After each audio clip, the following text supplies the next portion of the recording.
ताउते के बाद अब देश पर यास तूफान का खतरा मंडरा रहा है। बंगाल की खाड़ी से उठने वाले इस तूफान का असर यूपी के कई हिस्सों में देखा जा सकता है। आज पूर्वांचल के कई हिस्सों में तेज बारिश का अनुमान है। तेज बारिश के साथ तापमान में गिरावट की भी आशंका जताई जा रही है। खतरे को देखते हुए नाविकों और मछुआरों से नदी में ना जाने की अपील की गई है।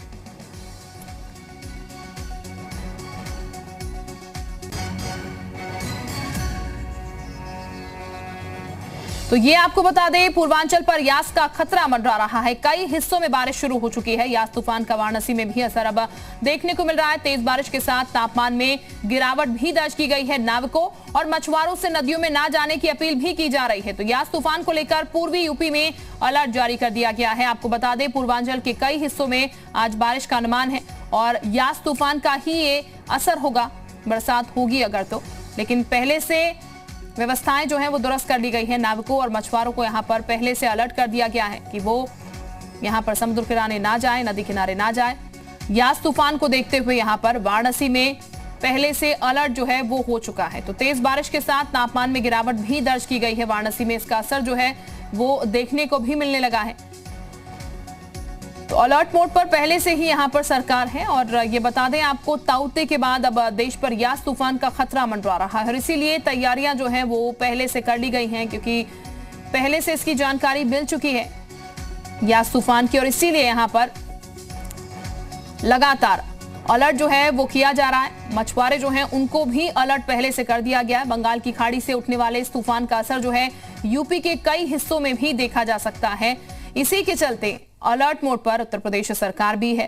पूर्वांचल के कई हिस्सों में तेज बारिश का अनुमान है और तेज बारिश के साथ तापमान में गिरावट की भी आशंका जताई जा रही है। खतरे को देखते हुए नाविकों और मछुआरों से नदी में ना जाने की अपील लगातार पहले से ही की जा रही है।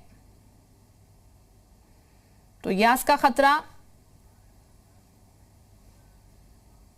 उत्तर प्रदेश में भी है।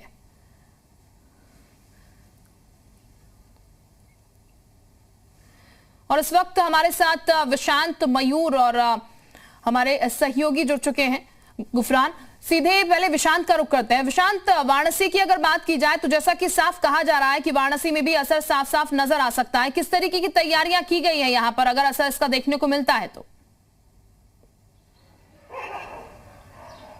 जी बिल्कुल, ताउते के बाद यास, तो अब प्रशासन पूरी तरीके से अलर्ट हो चुका है, क्योंकि कल जो यास ये चक्रवात है इसने पश्चिम बंगाल और उड़ीसा के तटों पर टकराने के बाद वहाँ तेज़ बारिश हुई, कई पेड़ उखड़ गए। अब ये धीरे धीरे झारखंड की ओर बढ़ते हुए पूर्वी उत्तर प्रदेश में आएगा। तो वाराणसी सहित पूरे पूर्वांचल में अलर्ट जारी कर दिया है।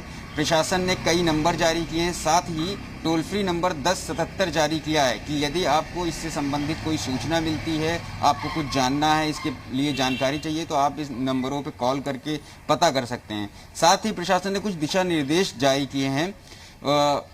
अगर आपके घर में कोई मरीज है तो आप उसकी जो ज़रूरी दवाएं हैं वो अभी से लेकर के रख लें। अगर कोई जानवर है, जानवर आपके घर के आसपास है, तो उसे सुरक्षित स्थान पर पहुंचा दें, उसे अच्छी जगह कहीं बांध दें। साथ ही मछुआरों, नाविकों को भी हिदायत दी गई है कि अगर मौसम ख़राब होता है तो नदी और तटों के किनारे ना जाएं।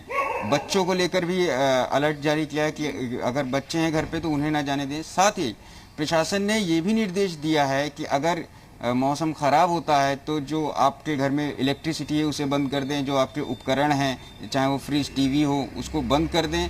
और अगर बिजली चमकती है तो मोबाइल फ़ोन का इस्तेमाल ना करें। इन तमाम तरह की जो दिशा निर्देश जारी किए गए हैं, और उसके अलावा भी कई दिशा निर्देश हैं जो आप टोल फ्री नंबर पे या अन्य नंबर पर पता कर सकते हैं। मैं आपको बताऊं, वैसे तो ये आज शाम से इसका असर देखने को मिलेगा। तेज़ बारिश के साथ जो तूफान आ सकता है, और करीब बताया जा रहा है कि करीब 30 से 35 किलोमीटर प्रति घंटे की रफ्तार से यहाँ हवाएं चलेंगी।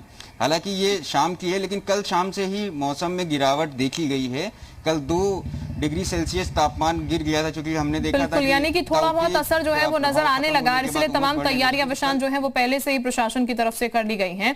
हमारे और सहयोगी भी हमारे साथ जुड़े हुए हैं। गुफरान भी हमारे साथ है, मयूर भी हमारे साथ है। गुफरान, आजमगढ़ की अगर बात की जाए तो जैसा कि कहा जा रहा है कि असर जो उत्तर प्रदेश में भी देखने को मिलेगा, क्या तैयारियां वहां पर नजर आ रही हैं? और मौसम वैज्ञानिकों की अगर बात की जाए, विशेषज्ञों की अगर बात की जाए, तो उनकी तरफ से क्या कहा जा रहा है, कितना असर ये दिखा सकता है?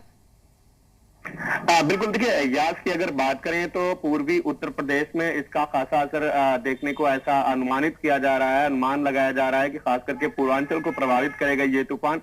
तो ऐसे में जो प्रशासनिक अमला है उसकी तरफ से तमाम जो जरूरी एहतियात हैं वो बरतने के निर्देश लोगों को दिए गए हैं। साथ ही तमाम हेल्पलाइन नंबर जो हैं वो जारी किए गए हैं। जो जिला प्रशासन है उसकी तरफ से साफ तौर पर यह कहा गया है कि बेहद जरूरी अगर ना हो तो घरों से ऐसे समय में ना निकलें, और जो लोग भी अगर कहीं भी किसी जरूरत की चीजें हैं उसको पहले से अपने घरों में रख लें। ऐसे तमाम जो निर्देश हैं एहतियाती वो जिला प्रशासन की तरफ से दिए गए हैं। मौसम वैज्ञानिकों की अगर माने तो उनका भी साफ तौर पर यह कहना है कि अगले जो 1 से 2 दिन के हैं वो बेहद एक तरीके से इसको प्रभावित कर सकता है ये जो तूफान है। तो कहीं न कहीं से इसको लेकर के हलचल जो है वो पूर्वी यूपी में देखने को मिल रही है। आजमगढ़ में खास करके इसको लेकर के अलर्ट जारी किया गया है। प्रशासनिक अमले ने साफ तौर पर लोगों से कहा है कि बेहद जरूरी ना हो तो घरों से बिल्कुल ना निकले ऐसे समय में। खास करके लॉकडाउन भी है, उसके बाद जो तूफान का जिस तरीके से बताया जा रहा है, जिस तरीके से इसका व्यापक असर देखने को मिलेगा, जिस तरीके से ये प्रभावित कर सकता है लोगों को,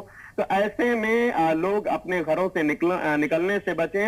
एक सुरक्षित जो जगह है उस जगह पर अपने को रखने के लिए एक तरीके से जो बंदोबस्त है वो करें। जरूरत ठीक, और ये बेहतर है कि पहले से बंदोबस्त कर लिए जाए, और इसीलिए ये तैयारियां जो जैसा कि आप जानकारी दे रहे हैं वो कर ली गई हैं। मयूर भी हमारे साथ लगातार बने हुए हैं। मयूर, यास का कितना खतरा लखनऊ वासियों के लिए? बिल्कुल, देखिए पहले ताउते और अब यास का जो डर है वो भारतवासियों में कहीं ना कहीं है। और आज जो उड़ीसा और वेस्टर्न बंगाल में ये आज टकराएगा और उसका असर कल से ही देखने को मिल रहा है। लगातार बारिश हो रही है और आप अंदाजा लगा सकते हैं कि बंगाल में लगभग 9 लाख लोगों को स्थानांतरित किया गया है सुरक्षित जगह पे। तो इसी से अंदाजा लगा सकता है कि कितना ज्यादा खतरनाक है। ईस्टर्न यूपी में इसको लेकर अलर्ट जारी कर दिया गया है। वाराणसी और उसके आसपास के जो जिले हैं उसमें ज्यादा अलर्ट है, उसमें वहां के मौसम में गिरावट भी आई है। लेकिन लखनऊ के अगर मौसम की बात करें तो अभी तक फिलहाल इसमें कोई भी इफेक्ट देखने को उसका नहीं मिला है। गर्मी अभी भी लखनऊ में है, मौसम में गिरावट अभी नहीं है। लेकिन 26 से 28 तारीख के बीच ईस्टर्न यूपी में जो अलर्ट जारी है कि तेज आंधी आ सकती है, बारिश हो सकती है, तेज गरज भी हो सकती है, तो उसका असर कहीं ना कहीं लखनऊ में देखने को मिलेगा। और शाम तक ऐसा बताया जा रहा है कि लखनऊ में इसका असर देखने को मिलेगा और कल तक ये और भी ज्यादा व्यापक हो सकता है। तो ईस्टर्न यूपी कहीं ना कहीं अलर्ट मोड पे है। और यास तूफान जब उड़ीसा और वेस्ट बंगाल से टकराएगा तो कहीं ना कहीं उसका इफेक्ट बिहार समेत यूपी के जो ईस्टर्न यूपी के लगभग 27 से 28 जिले हैं वहां पर देखने को मिलेगा। लेकिन फिलहाल लखनऊ की जो स्थिति है वो इस वक्त सामान्य है। शाम तक क्या स्थिति होगी ये देखने वाली बात होगी। बिल्कुल, बहुत शुक्रिया आपका मयूर तमाम जानकारी देने के लिए। विशांत आपका भी बहुत शुक्रिया, गुफरान आपका भी।